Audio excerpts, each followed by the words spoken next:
오늘 본문이 지난주와 같은 본문인데 실수한 거 아닌가? 실수한 거 아닙니다.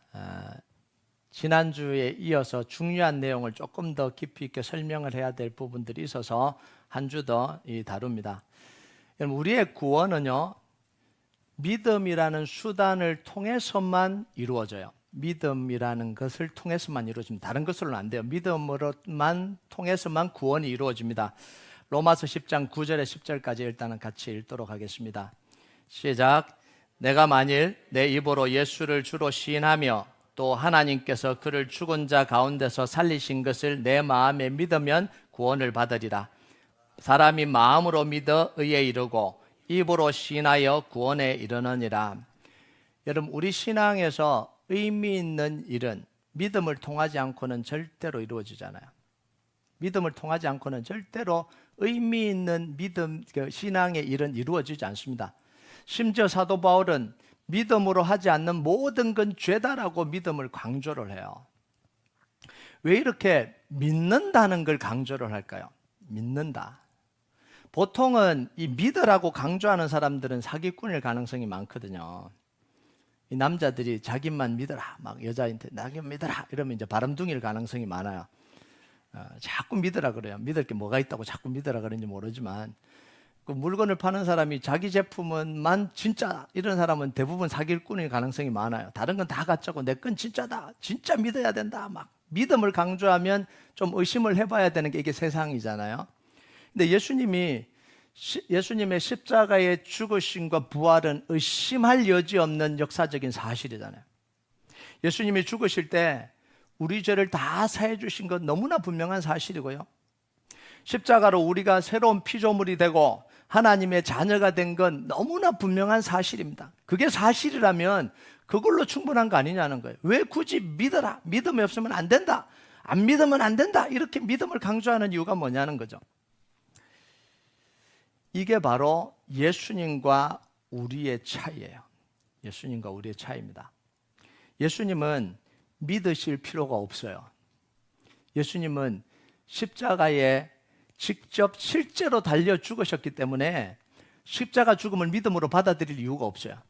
예수님은 죄와 사망과 사탄의 권세를 다 꺾으셨기 때문에 그걸 믿음으로 받아들일 필요가 없어요. 실제로 본인이 하신 거잖아요. 예수님이 하신 거잖아요. 예수님이 실제로 죽었고 실제로 살아났기 때문에 그냥 아는 거예요. 그런데 우리는 다르죠. 우리는 십자가에 달린 적이 없잖아요.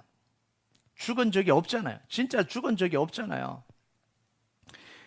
죽음을 이기고 부활한 적이 없어요. 그런데 사랑의 하나님이, 우리를 너무 사랑하는 하나님이 우리가 죽지 않았는데 죽었다고 해주신 거죠. 죽었다라고 해주신 거예요. 우리의 죄값을 치르지 않았는데, 죄의 대가를 치르지 않았는데 대신 치러주시면서 네가 치렀다 이렇게 해주신 거죠. 스스로 변한 게 없잖아요. 스스로 내가 노력했게 변한 게 없잖아요. 그런데 새로운 피조물이다 이렇게 말씀을 해주신 거예요. 그 모든 것을 뭘 통해서요? 믿음이라는 수단을 통해서 우리에게 주시는 거죠. 그래서 우리가 죄를 회개하고 예수님을 나의 구주와 주님으로 영접할 때 그 모든 것들이 일어난다고 약속을 해주신 거예요. 실제로 우리 속에서 막 우리가 그렇게 해갖고 그렇게 다 죽고 살고 막 이렇게 다 얻은 게 아니라 그렇게 약속을 해주신 거죠. 그래서 우리가 이런 하나님의 약속을 믿을 때 예수님이 십자가에 쓰신 모든 일이 우리의 것이 되는 거예요. 믿을 때 우리의 것이 되는 거예요. 그래서 예수님에게는 십자가 사건이 실제로 일어난 일이고요. 실제로 일어난 일이에요. 두말할 필요도 없죠. 실제로 예수님이 다 죽었다가 살아나고 다 한 일이에요. 그런데 우리에게는 하나님의 약속의 말씀으로 실제가 되는 거예요. 예수님은 자체가 실제고 우리는 믿음을 통해서 실제가 되는 거예요. 그래서 믿음 없이는 되는 게 하나도 없는 거예요. 믿음 없이는 하나님을 기쁘시게 할 수도 없고요. 그래서 가장 중요한 하나님의 이름 뭐라고 이야기해요? 믿는 거다는 거죠. 예수님을 믿는 거다 이렇게 나오는 거예요. 자, 사실 이게 믿기가 쉽지가 않잖아요. 나한테 실제로 안 일어난 일을 믿으라. 이게 쉬운 일이냐는 거예요. 쉽지 않는 거잖아요. 실제로 경험하지 않았는데 실제로 일어났다고 믿으라. 이게 얼마나 힘든 일이에요. 그래서 예수님을 믿는다라는 건 뭐냐면 신비예요. 신비로운 일이에요. 우리가 예수님 믿어졌다라는 건 이건 신비로운 일이에요. 설명했다고 다 믿는 게 아니잖아요. 왜 우리가 답답해요?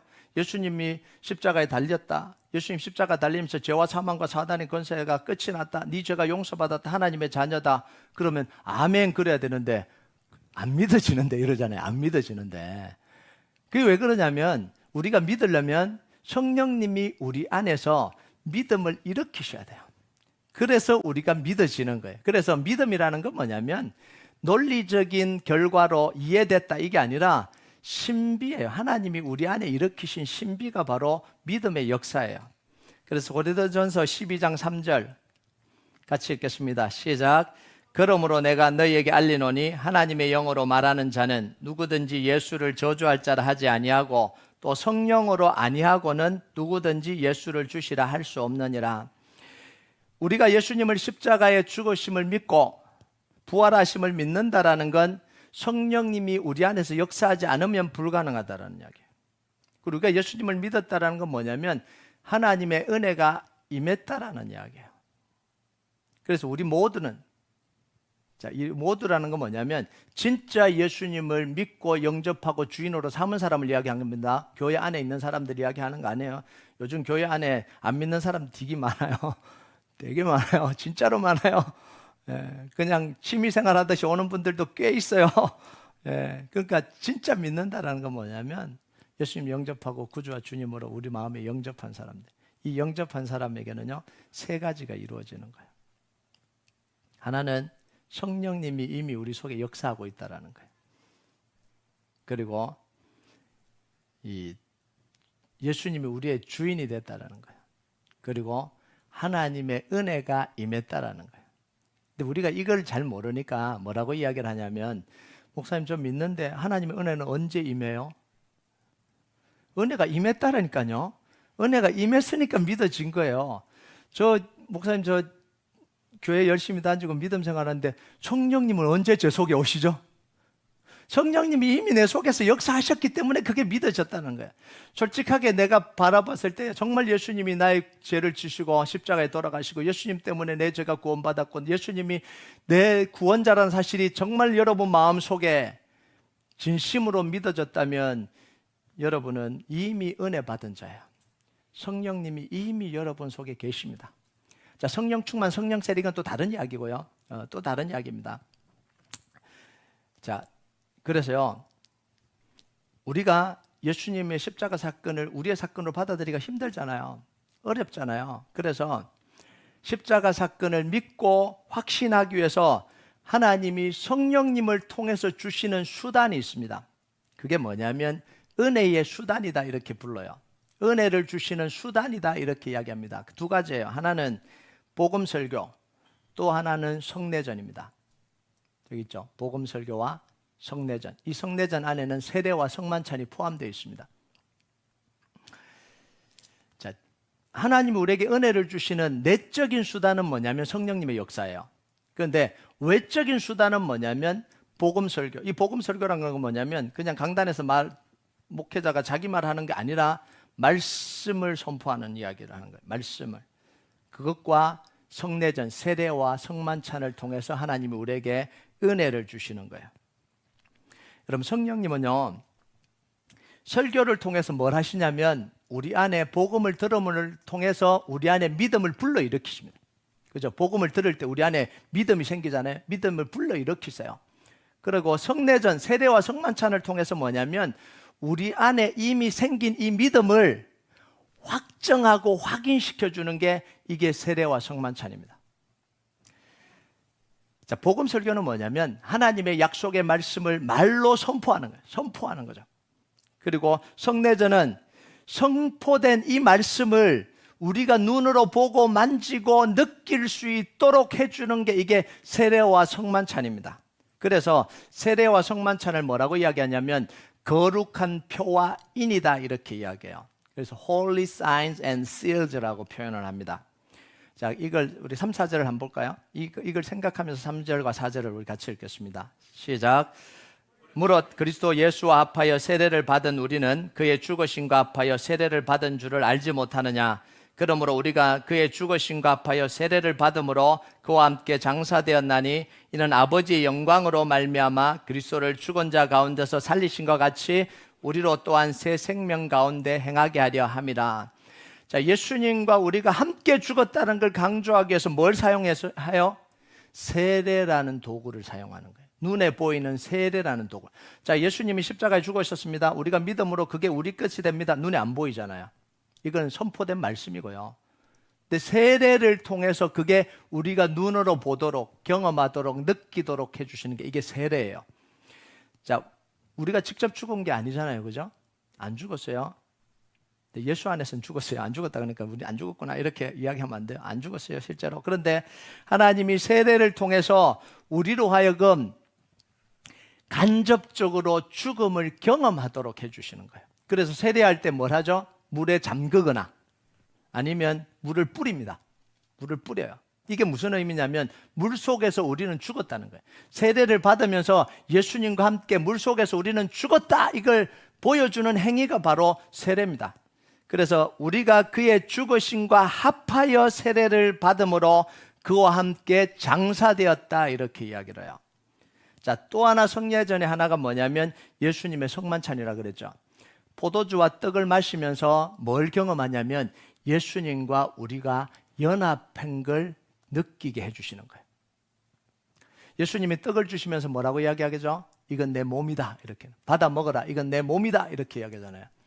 그리고 포도주를 주시면서 뭐라고 이야기해요? 이건 많은 사람들을 위하여 흘리는 바 나의 피, 곧 언약의 피다, 이렇게.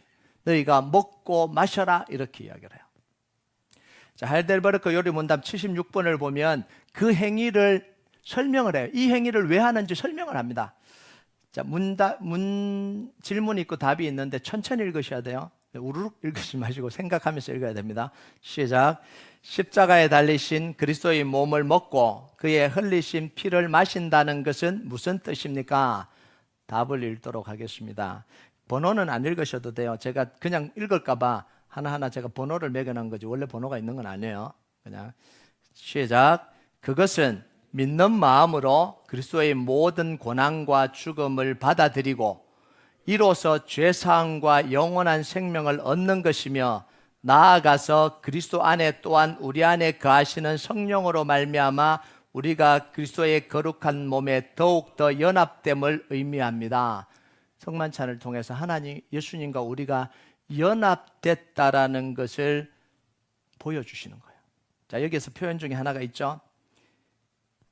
나아가 3번에 보면 나아가서 그리스도 안에 또한 우리 안에 거하시는 성령으로 말미암아, 예수님 안에 거하시고 우리 안에 계시는 성령으로 말미암아 하나가 연합되고 하나가 이루어진다는 거예요. 자, 보세요. 물속에서 죽는 세례의 원형이 뭐냐면 홍해 사건이에요. 출애굽 때 홍해 사건, 홍해를 지나간 사건. 예수님의 예수님의 이 성만찬의 원형은 뭐냐면 출애굽할 때 장자가 죽었던 유월절이 원형입니다. 양을 잡아서 피를 흘리고 양고기를 먹고 홍해 가운데 직접 지나가는 걸 통해서 하나님이 이루신 일을 입으로 체험하고 눈으로 체험하고 몸으로 체험하도록 해주신 거예요. 이게 뭐죠? Holy Sign and Seal. 하나님의 약속을 우리 몸으로 눈으로 볼 수 있도록 해주신, 이게 성례전이에요. 자, 그런데 두 사건에서 이스라엘 백성들은 실제로 죽었습니까? 안 죽었습니까? 실제로 안 죽었죠. 자, 그런데 이 두 사건을 통해서 하나님의 구원의 능력과 약속이 이스라엘 백성들에게도 임했다라는 걸 확신하도록 입으로 먹고 눈으로 보고 몸으로 체험하도록 하나님이 해주신 거예요. 그래서 이 세례와 성만찬은 굉장히 중요한 거예요. 우리에게 그냥 흘러가는 게 아니라 우리의 신앙을 뭐 한다고요? 확인시키고 확정하는 일을 하는 거예요. 자, 그래서 우리는 실제로 죽지 않았는데 하나님의 약속의 말씀과 성례전을 통해서 십자가에서 이룬 그 효력이 우리 안에도 있다라는 걸 확인시켜 주는 거예요. 6절에서 9절까지 한번 보겠습니다. 시작. 우리가 알거니와 예수와 함께 십자가에 못 박힌 것은 죄의 몸이 죽어 다시는 우리가 죄에게 종노릇 하지 아니하려 함이니 이는 죽은 자가 죄에서 벗어나 의롭다 하심을 얻었습니다. 만일 우리가 그리스도와 함께 죽었으면 또한 그와 함께 살 줄을 믿노니 이는 그리스도께서 죽은 자 가운데서 살아나셨음에 다시 죽지 아니하시고 사망이 다시 그를 주장하지 못할 줄 알미로다. 자, 우리는 믿음으로, 이게 중요해요. 믿음으로 예수님과 함께 십자가에 못 박힌 거예요. 실제로 못 박힌 게 아니라 믿음으로 우리는 예수님과 함께 십자가에 못 박혔어요. 믿음으로 예수님과 함께 죽었습니다. 믿음으로 예수님과 함께 살아났어요.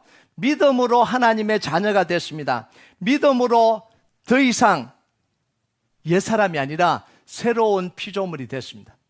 그래서 그 결과 더 이상 죄와 사망과 사단이 우리 권세가 우리를 정죄하지 못하고 왕노릇하지 못하게 된 거예요. 그래서 사도 바울은 로마서 8장 1절 2절에 최종적으로 선언을 합니다. 이게 최종 선언이에요. 그 법원 판결로 보면 대법원 최종 판결입니다. 이게 같이 읽겠습니다. 시작.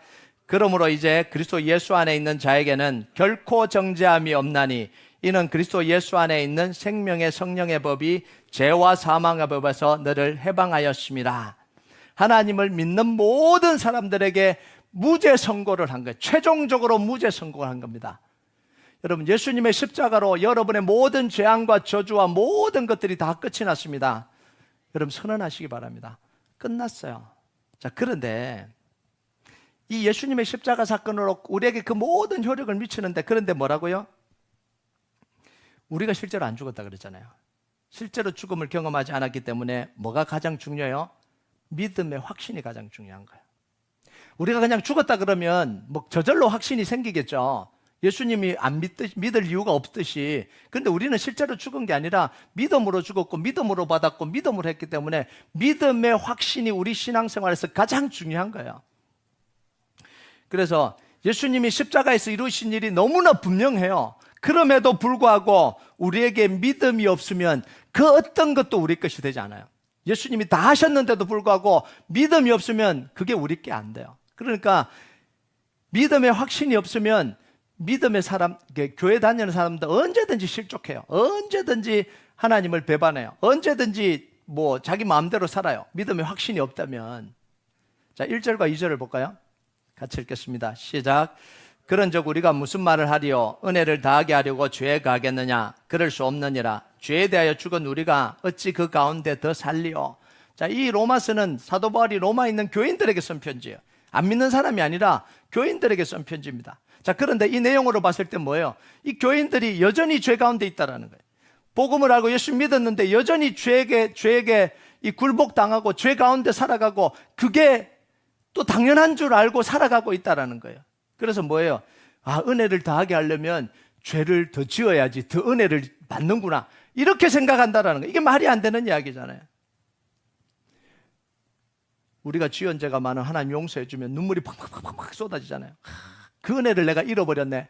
내가 다시 죄를 짓고 하나님께 용서를 좀 크게 한번 받아야 내 속에 이 어떠한 은혜가 다시 오는가 보다, 막 이런 식으로 생각을 한다라는 거예요. 자, 근데 사도 바울은 그게 아니라는 거예요. 예수님이 십자가에서 이미 죄와 사망과 사단의 권세를 다 끝냈기 때문에 우리는 이제 더 이상 죄의 종노릇하고 살 존재가 아니라는 거예요. 죄에 쥐고 사는 게 그게 당연한 게 아니라는 거예요.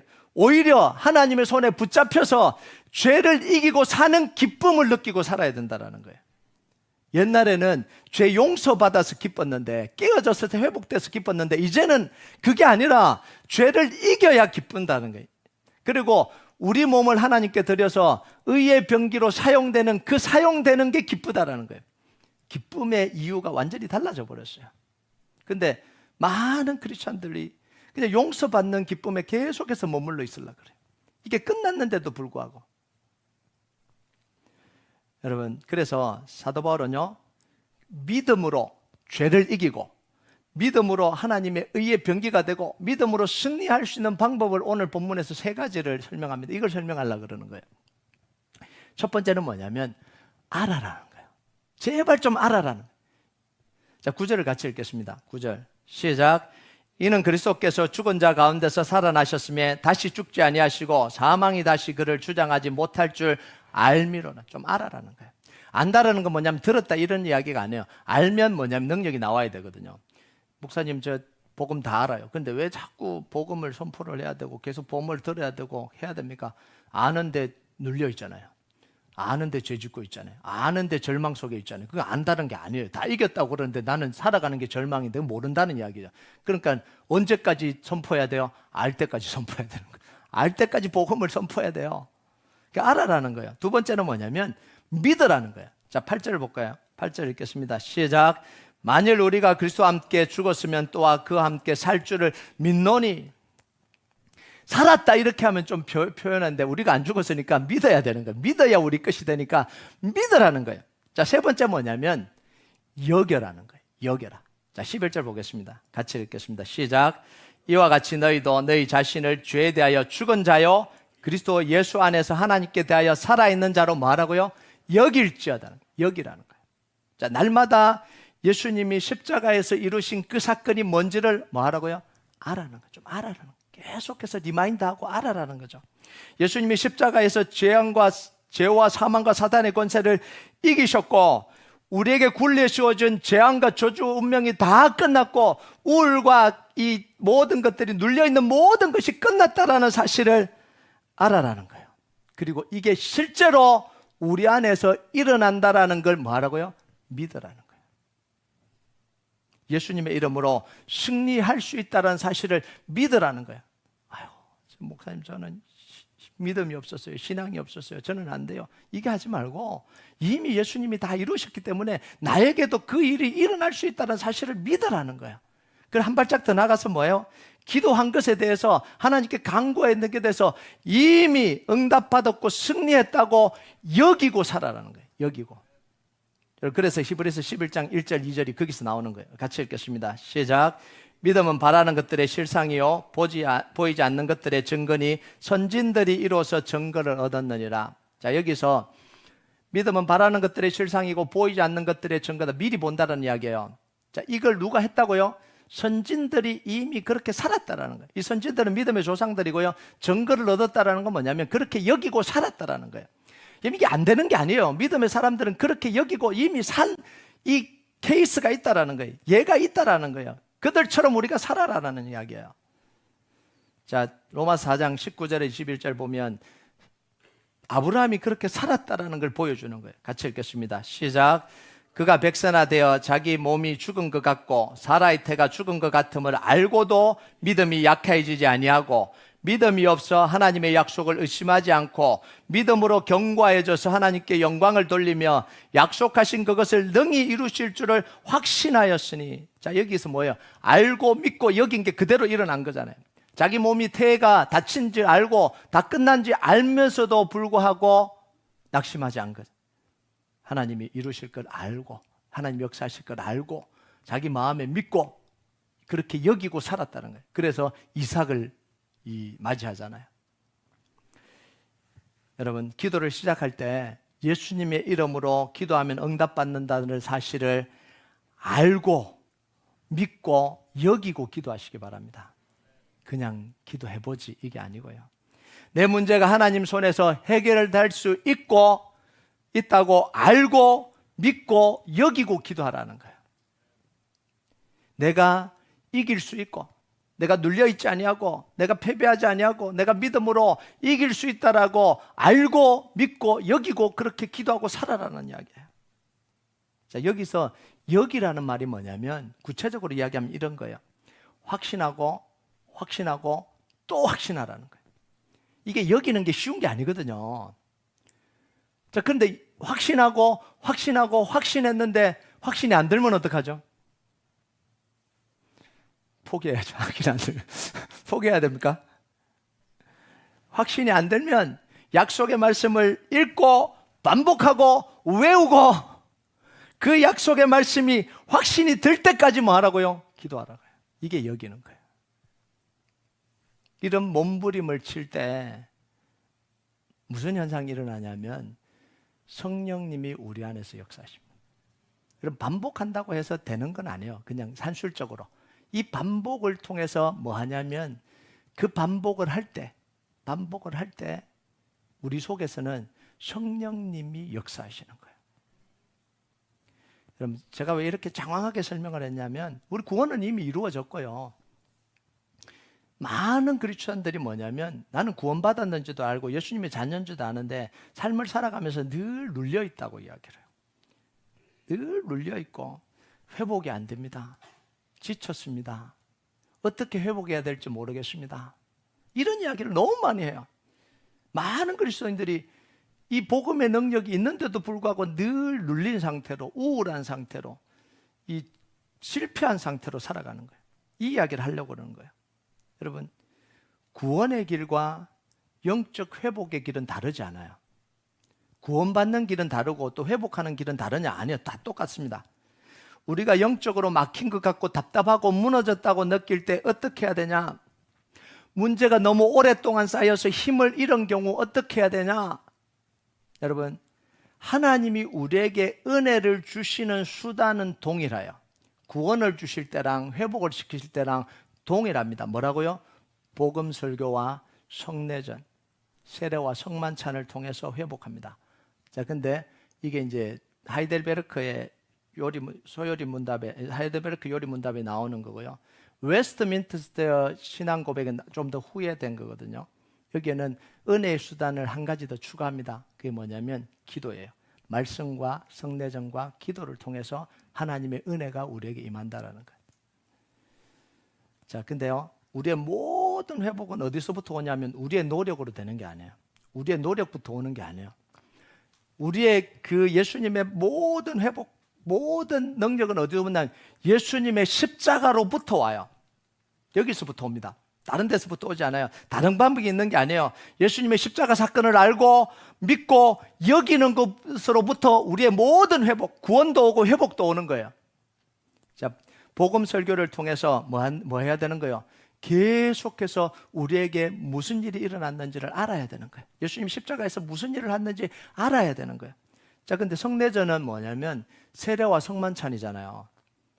세례는 몇 번 하죠? 네? 세례는 원하는 대로 한다. 그럼 안 돼요. 세례는 단 한 번이에요. 단 한 번의 사건이에요. 일생에 단 한 번의 사건이에요. 뭐 성례전도 뭐 이렇게 성만찬은 자주 하죠. 자주 하고 뭐 자주 하는 교회도 있고 안 하는 교회도 있는데, 근데 그러면 계속 할 수 없잖아요. 계속 세례를 계속 할 수 없잖아요. 자, 이게 무슨 이야기냐면요. 세례를 통해서 우리가 죽고 구원 얻었잖아요. 물론 세례를 통해서 구원 얻는 건 아니에요. 우리가 예수님 영접했기 때문에 그 정표로 우리가 세례를 받는 건데, 자, 하여튼 우리의 구원과 죽음에 대한 게 관계된 게 세례잖아요. 그럼 뭘 생각해야 되냐면 내가 어디로부터 구원받았는지를 계속 생각하라는 거예요. 내가 정말 하나님의 은혜를 받은 존재가 맞냐는 거예요. 그 은혜를 도대체 어디에 잃어버렸냐는 거죠. 지금 내가 절망하고 내가 실망하고 내가 지금 화가 나는 문제는 내가 어디서부터 구원 얻었는지를 잃어버린 것 때문에 그렇거든요. 이건 잃어버리고 뭐냐면 돈이 없고 막 짜증나고 막 다른 사람보다 내가 더 못하고 막 이런 것 때문에 막 올라오는 거거든요. 그래서 제일 먼저 생각해야 되는 게 뭐냐면 우리가 어디로부터 구원 얻었는지부터 생각해야 돼. 이게 세례와 성만찬이에요.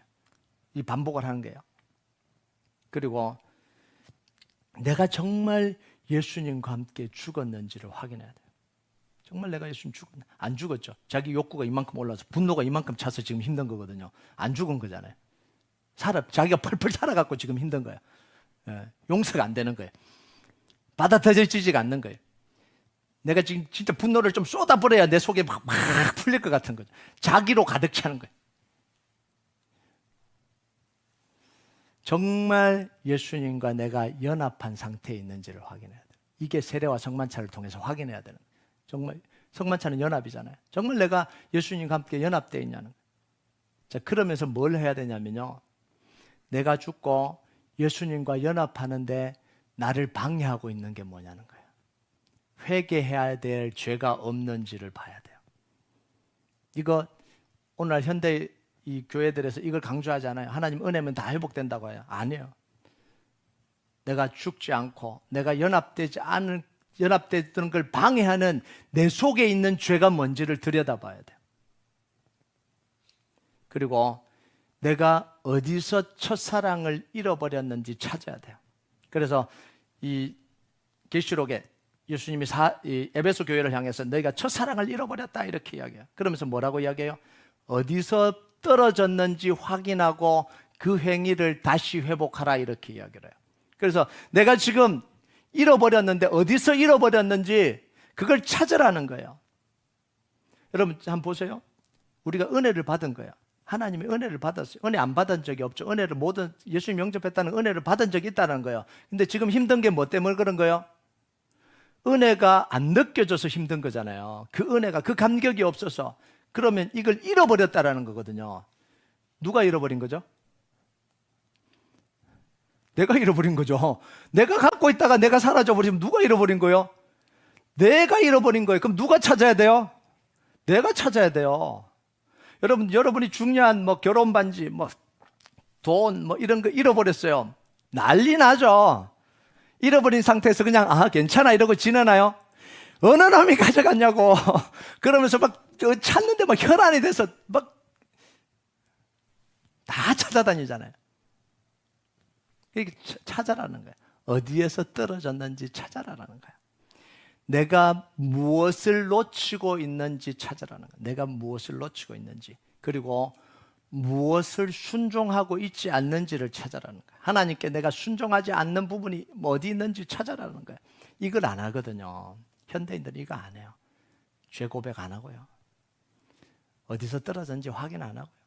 내가 뭘 불순종하고 있는지 생각 안 해요. 그냥 하나님 은혜를 주세요. 이렇게 이야기를 해요. 근데 그걸 통해서 회복이 안 일어나요. 여러분, 회복을 위해서 기도하면서 반드시 하나님께 매달려야 됩니다. 그래야 회복이 일어나요. 은혜 주실 때까지 실험해야 돼요. 그냥 은혜 주시는 게 아니에요. 은혜 주실 때까지 실험해야 돼요. 하나님은 반드시 실험하고 찾는 자에게 하나님은 주시겠다고 약속하셨어요. 여러분, 세 가지 말씀만 읽도록 하겠습니다. 잠언 8장 17절 같이 읽겠습니다. 시작. 나를 사랑하는 자들이 나의 사랑을 입으며 나를 간절히 찾는 자가 나를 만날 것이니라. 사랑하고 간절히 찾으면 하나님 반드시 만나주신다. 목사님, 회복이 안 돼요. 사랑하고 간절히 찾아본 적이 없어서 그래요. 제가 장담하건대 그래 본 적이 없어요. 그냥 예배 드리고 그냥 복음 설교 듣고 그냥 설교 들었는데 왜 회복이 안 돼요?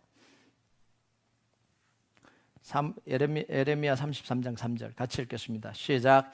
너는 내게 부르짖으라. 내가 내게 응답하겠고 내가 알지 못하는 크고 은밀한 일을 내게 보이리라. 너는 부르짖으라. 부르짖으라. 이 부르짖으라는 건 뭐냐면 정말 심장이 창자가 찢어질 정도로 하나님께 간절하게 간구하라는, 간절하게 구하라는 거예요. 이게 에레미야가 지금 감옥에 갇혔을 때 이야기거든요. 억울하게 지금 감옥에 갇혔는데 도대체 왜 하나님 나를 이렇게 감옥에 갇혀둡니까? 그러니까 이제 자기의 심장이 이 창자가 찢어지도록 기도하는 거예요. 그러니까 하나님 뭐라 그래요? 내가 간절히 간구하면 내가 은밀한 너에게 보여주겠다. 에레미야에게 보여줬어요? 안 보여줬어요? 보여줬죠. 사도행전 4장 31절 같이 읽겠습니다. 시작. 빌기를 다함에 모인 것이 진동하더니 무리가 다 성령이 충만하여 담대히 하나님 말씀을 전하니라. 자, 빌기를 다함에 헤롯과 모든 사람들이 지금 기독교를 박해하고 이 사람을, 기독교인들을 잡아오게 가두고 이럴 때 모여서 간절하게 기도했어요. 하나님 역사해달라고. 빌기를 다하니까 모든 것이 진동하고 그곳에 모인 것이 진동하고 성령 충만합니다. 하나님 역사하시는 거예요. 여러분, 인생의 문제도요, 작은 문제가 있고 큰 문제가 있어요. 작은 문제는 쉽게 해결되지만 큰 문제는, 오래된 문제는 정말 회복을 위해서 뭐 해야 돼요? 시간을 내고 계획을 세우고 온통 그곳에 매달려야 돼요. 기분이 꿀꿀하다. 기분이 꿀꿀해. 이거 어떻게 해결해야 되죠? 콧바람 쐬고 쇼핑하면 됩니다. 그럼 기분 꿀꿀한 건 날아가요. 그죠? 쉼이 필요한 문제다. 좀 쉬어야 된다. 그럼 쉬고 또는 여행을 갔다 오면 끝나요. 괜찮아요. 자, 근데 심각한 문제는요, 그걸로 안 돼요. 콧바람 샜는데도 안 돼요. 쇼핑했는데도 안 돼요. 상담받고 약을 먹고 심하면 수술까지 해야 되는 거예요. 치료 과정에 들어가야 되는 거예요. 그게 회복이 되는 거죠. 영적인 것도 마찬가지예요. 어떤 거요?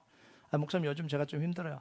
찬양만 뜨겁게 해도 회복되는 경우가 있어요. 간단한 거죠. 그런 거는. 기도를 안 하다가 기도만 좀 해도 회복이 힘이 나고 회복이 되는 경우도 있어요. 예배만 잘 드려도 예배 은혜가 다시 회복이 되면 다시 정신 차려지는 경우도 있어요. 자, 그런데 이것보다 더 심각한 문제는, 오래된 문제는, 몇 년 된 문제, 10년 된 문제, 20년 된 문제는요, 시간을 내서 의사와 상의하고 예약을 하고 치료해야 되지 영적 회복 스케줄을 잡아야 돼요. 그냥 안 돼요. 때로는 철저하게 통회하고 자복하고 자기 가슴을 찢는 그 시간을 하나님 앞에 스케줄을 잡아놓고 그 기간을 지나가야 돼요. 여러분, 예배와 말씀 읽고 기도하는 건요, 당연한 거예요. 목사님 왜 예배도 하고 기도도 하고 말씀인데 회복이 안 돼요? 그걸로 회복이 안 되면요, 특별 스케줄을 잡아야 되는 거예요. 패밀리 닥터 안 되면 뭐예요? 스페셜 닥터 가야 되잖아요. 스페셜 닥터 안 되면 더 또 가야 되잖아요. 안 그러면 찢어야 되고 수술해야 되고. 이게 세상 원리도 이래요. 여러분, 만약 그 문제가 심각하다면, 예배를 해도 기도를 해도 그냥 말씀을 읽어도 안 된다. 그러면 뭐냐면 그 문제만 가지고 하나님과 독대하는 시간을 가져야 돼요. 하나님, 도대체 제 인생 속에 왜 이럽니까? 왜 이런 일이 생깁니까? 예수님 십자가에서 다 이루셨고 믿으면 된다 그랬는데 왜 이 문제에 대해서는 지금 어떤 응답도 없으십니까? 독대해야 되는 거예요. 성전에 나와서 자기만의 시간을 가져야 되는 거예요. 그냥 예배 끝나고 같이 기도합시다. 나 기도했으니까 됐다. 그게 아니라 정말 자기만의 스케줄을 만들어서 성전에 나와서 엎드려 하나님과 씨름하는 시간을 가져야 되는 거죠. 시간을 내서 내 영혼에 이 막힌 게 터져 나올 때까지 기도해야 되는 거야. 하나님이 말씀하실 때까지 기도하세요. 하나님 말씀하실 때까지.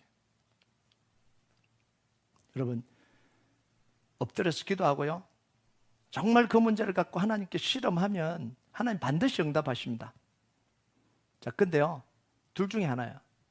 하나는 하나님 영원히 해결 안 해주실 수도 있어요. 그래도 우리는 실험해야 돼요. 사도 바울은요, 자기 가시 때문에 3번 기도했는데 하나님 뭐냐면 족하다. 더 이상 기도하지 말라. 자, 이것도 우리에게 중요해요. 그 문제가 우리를 계속해서 발목을 잡고 하나님이 안 믿어지고 그 문제 때문에 하나님께 대해서 서운한 마음이 있고, 그러면 그 문제를 갖고 기도해야 되는 거예요. 그러면 둘 중에 하나는 들어야 되는 거예요. 너 품고 끝까지 죽을 때까지 품고 가라고 하나님 말씀을 하시던가, 그러면 이제 그 문제에 대해서 재론할 이유가 없는 거죠. 아니면 하나님이 고쳐주시던가, 둘 중에 하나는 해야 되는 거예요. 이게 아니면 늘 어중간한 선을 타고 있는 거예요. 그러니까 늘 눌린 상태로 계속해서 가는 거예요. 이 문제에 대해서 매듭을 지어야 돼요. 사도 바울이 매듭을 지었듯이 해결 안 해주셔도 괜찮아요. 해결 다 해주시는 거 아니에요. 해결 안 해주시면 어떡해요? 해결 안 해주셔도 괜찮아요. 내 은혜가 내게 족하다. 바울은 평생 그 문제를 품고 살아가잖아요. 근데 원망 안 하잖아요. 그 속에서 더 능력이 나오잖아요. 왜냐하면 하나님과 독대하고 하나님의 음성을 들었기 때문에 그래. 그 문제가 해결됐기 때문에 그래요. 내 방식으로가 아니라 하나님의 음성을 들으면서 해결된, 그거 해야 된다라는 거야. 필요하면 목회자와 상담하세요. 자, 상담할 때 주의점이 있습니다. 위로받으려고 오지 마세요. 집사님 괜찮아요. 곧 해결될 거예요. 제가 기도해 줄게요. 이런 걸 기대하고 오지 마세요. 그럼 해결 안 돼요. 지금 그 문제가 아니잖아요. 간단한 문제면 그냥 걱정하지 마세요. 힘내세요. 저도 기도할게요. 이러면 이제 해결되는 문제는 쉬운 문제고요. 여러분, 의사 상담하는데 자기 듣고 싶은 이야기 해주나요? 안 해주잖아요. 충격적인 이야기를 해주잖아요. 충격적인 이야기. 그 목회자와 상담을 할 때는, 정말 심각한 문제로 목회자와 상담할 때는 충격받을 준비를 하고 오셔야 됩니다. 마음의 상처 안 받도록. 그거 안 하면요, 회복이 안 일어나요. 아유, 집사님 괜찮아요. 힘들면 예배도 하지 말아야지 뭐. 예? 그 사람이 나쁜 사람이죠. 걱정하지 마세요. 제가 기도해 줄게요. 그거 갖고 해결 안 돼요. 직면해야 되는 거예요. 진짜 그 문제를 직면해야 되는, 그게 목회자와 상담하는 거예요. 제가 그렇다고 막 야단치는 건 아니에요. 그냥 부드럽게 이야기를 합니다. 근데 정말 회복을 원하면 뭐 다 상담을 할 필요는 없어요. 그런데 진짜 자기 문제에 대해서 상담을 하고 싶으면 찾아오세요. 근데 제가 분명하게 이야기하지만 좋은 이야기 들으려고는 오지 마세요. 그렇다고 막 뭐라 그러진 않습니다. 너무 걱정하지 마시고 그 마음의 준비를 하고 그러는 거예요. 정말 회복할 마음이 있으면 그러라는 거예요. 여러분, 야곱은요 약복강의 씨름을 통해서 인생이 방향이 달라져요. 바뀌어져요. 여러분, 약복강의 씨름은 성경에만 나오는 게 아니에요. 우리도 경험해야 될 사건입니다. 이게 중요한 거예요. 여러분, 피하지 마세요. 미루지 마세요. 저절로 회복 안 일어나요. 10년 된 문제 어느 순간 저절로 뿅 해결 안 돼요. 해결이 일어나지 않습니다. 만성적인 이 병이 저절로 치료가 되던가요? 아니잖아요. 작정하고 미루지 말고 찾아가서 정말 그 치료를 하려고 노력을 해야 그 만성적인 질병이 치료가 되는 거잖아요. 작년 부활절 즈음에 교회에서 제가 혼자 기도를 했습니다. 일주일간. 저는 이게 너무너무 힘든 사람이거든요. 제가 제일 이야기했잖아요. 제일 무서운 게 빈 건물에 밤에 혼자 있는 게 제일 무서워요. 그게 교회든 뭐든 상관없어요. 제일 무서워요. 근데 하나님이 뭐라고 이야기했으면 무슨 마음 주시냐면 너 밤에 나와서 일주일간 기도하라는 마음을 주시는 거예요. 코로나 그때 한참 지나갈 때죠. 너무 두려운 거예요. 저는 상상력이 너무 뛰어나기 때문에 밤에 혼자 있으면요 예전에 봤던 공포 영화 뭐 이런 영화 일어났던 장면이 다 생생하게 살아납니다.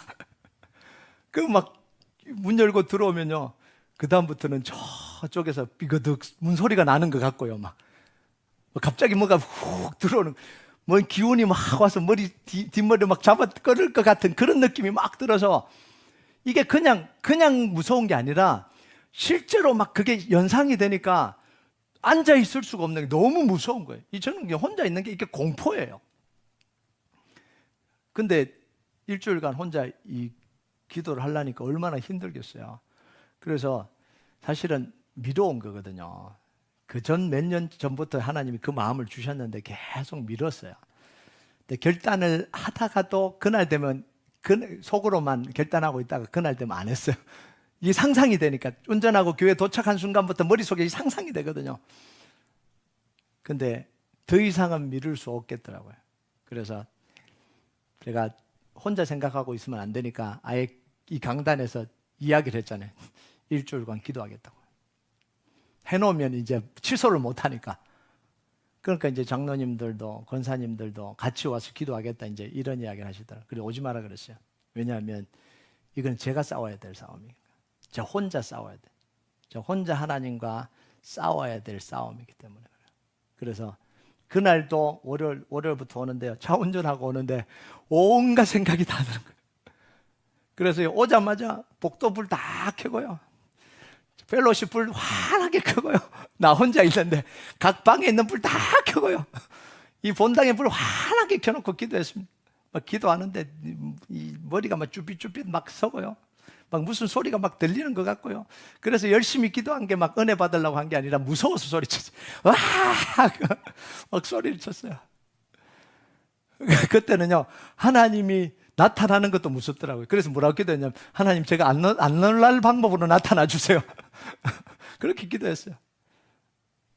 그래서 둘째 날 기도하고, 셋째 날 기도하는데 하나님이 은혜의 물꼬를 터뜨리시는 거예요. 은혜의 물꼬를 터뜨리시는 거예요. 새롭게 방언이 터지고요. 이 영이 새로워지고 하나님께서 은혜 주시는데 이 완전히 속에 있는 게 완전히 회복이 일어나 버렸어요. 그러면서 우리가 부활절 날 모든 현장 예배 회복하고 그때부터 교회가 확 살아나잖아요. 하나님이 하시는 이유가 있어요. 미루지 마세요. 하나님 마음 주시면 미루지 마세요. 엎드려야 돼요. 휴가 내서라도 엎드려야 돼요. 정말 하나님과 독대하면서 자기 속에 이제 있는 이 엉어리진 것 다 터뜨리도록 기도해야 돼요.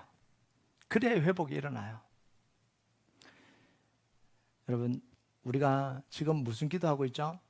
달라스에 부흥의 불을 지피는 교회가 되게 해달라고 기도해요. 여러분, 우리 지금 정말 무서운 기도하고 있는 거예요.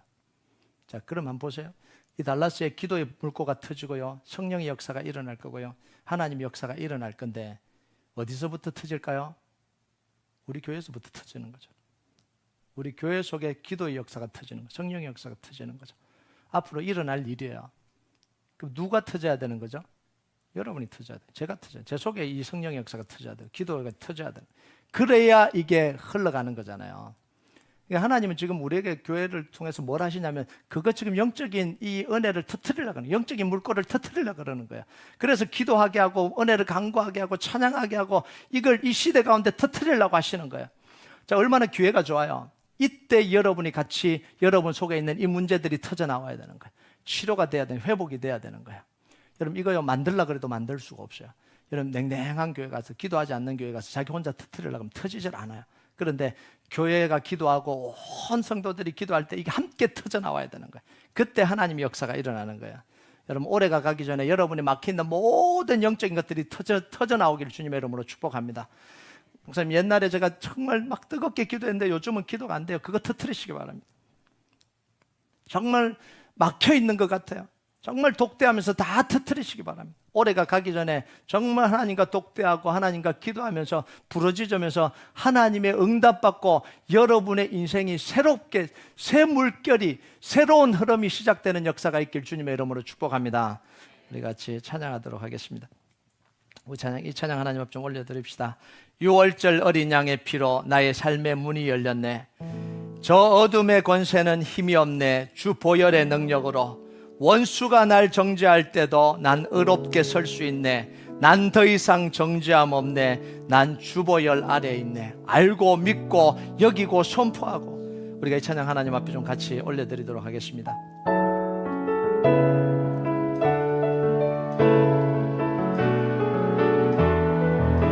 6월절 어린 양의 피로 어린 양의 피로 나의 삶의 문이 열렸네. 저 어둠의 권세는 힘이 없네. 권세는 힘이 없네. 주 보혈의 능력으로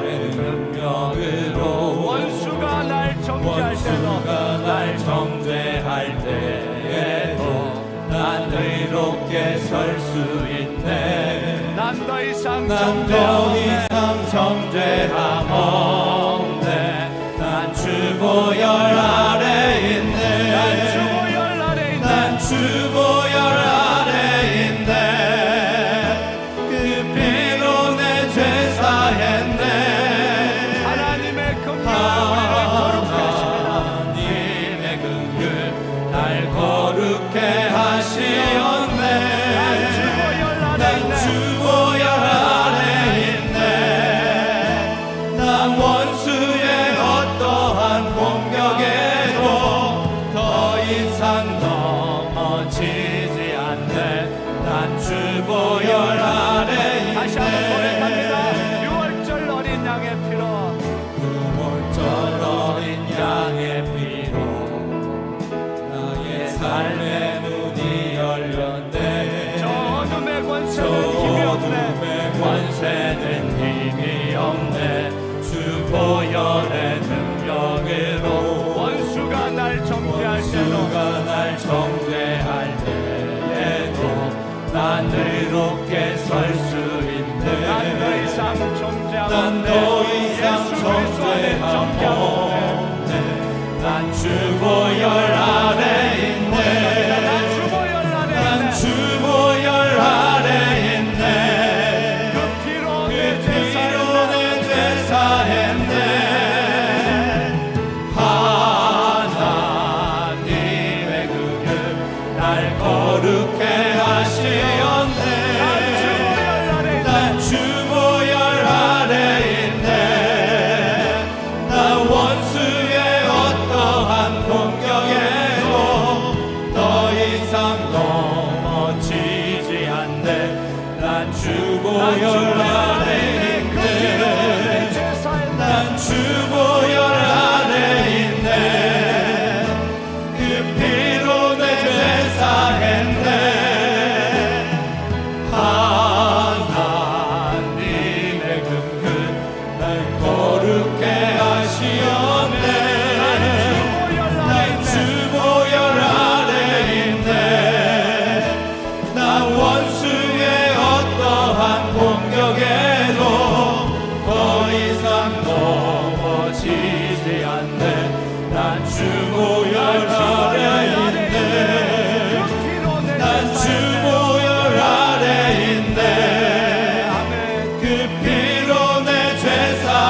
원수의 어떠한 공격에도 더 이상 넘어지지 않네. 난 주보혈 아래 있네. 난 주보혈 아래 있네. 그 피로 내 죄 사했네. 하나님의 긍휼 날 거룩해 하시었네. 난 주보혈 아래 있네. 나 원수의 어떠한 공격에도 더 이상 넘어지지 않네.